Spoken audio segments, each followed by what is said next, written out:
ஏன்னா கல்வியும், மருத்துவமும் இந்த உலகத்துல இன்றியமையாத ஒண்ணு. ஒரு ஒரு ஒரு ஒரு ஒரு நாட்டோட வளர்ச்சி, ஒரு மாவட்டத்தோட வளர்ச்சி, ஒரு மாநிலத்தோட வளர்ச்சின்னு எல்லா வளர்ச்சியுமே கல்வியும், மருத்துவத்தையும் சார்ந்த ஒன்று மட்டும் தான். இது 2த்துல மட்டும் தான் நெறைய அறிவிப்புகளும் வரும், நெறைய கான்ட்ரோவர்சியும் வரும், நெறைய விஷயங்களும் வரும். ஏன்னா இந்த உலகத்துல நெறைய பேர் படிச்சு பெருசாகி நான் வந்து பெரிய ஆளுன்னு நெனச்சுக்கிற அளவுக்கு நம்பிக்கையில வாழ்றவங்களும் இருக்காங்க.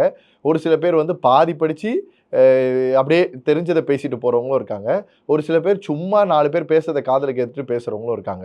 நீங்க யோசிச்சு பார்த்தீங்க அப்படின்னா, நம்ம தமிழ்நாட பத்தி மட்டும் பேசணும்னு நெனச்சோம்னா, ஒவ்வொரு வருஷமும் கிட்டத்தட்ட இத்தனை லட்சம் மாணவர்கள் 12ஆம் வகுப்பு முடிச்சுட்டு வெளியில வராங்க அப்படின்னா, எத்தனை பேருக்கான வாய்ப்புகள் அடுத்தடுத்து கல்வியை நோக்கி, உயர்கல்வியை நோக்கி, அவங்களோட வாழ்க்கையை நோக்கி நகர்த்த வேண்டியது இருக்கு. அவர்களுக்கான என்னென்ன ஃபெசிலிட்டி ஸ்கீம்ஸ் எல்லாம் கொண்டு வராங்கன்றது. இப்போ ஒரு எக்ஸாம்பிளுக்கு உதாரணம் சொன்னா, இப்ப நம்ம நான் முதல்வன்னு ஒரு ஸ்கீம் பார்த்தோம். நீங்க யோசிச்சு பாருங்க, முதல்ல இருந்தே எல்லா உயர்கல்வி துறைகள்லயுமே, எல்லா காலேஜஸ்லயுமே ஸ்கில் டெவலப்மெண்ட்னு ஒரு ஒரு ஆப்பர்ச்சுனிட்டீஸ் இருந்தது. இல்லாமலாம் கிடையாது. எல்லா உயர்கல்வியிலயுமே இருந்தது. இன்ஜினியரிங்கா இருக்கட்டும், ஆர்ட்ஸா இருக்கட்டும், எல்லா டிபார்ட்மெண்ட்ஸ்க்குமே இருந்தது. ஆனால், அது எந்த கல்லூரியுமே சரியாக பயன்படுத்தல.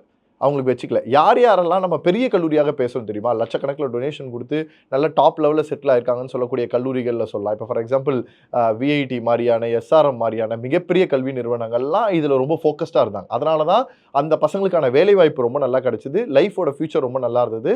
அதனால பேரண்ட்டும் நல்லா இன்வெஸ்ட் பண்ணி அவங்களுக்கு குடுத்துட்டு இருந்தாங்க.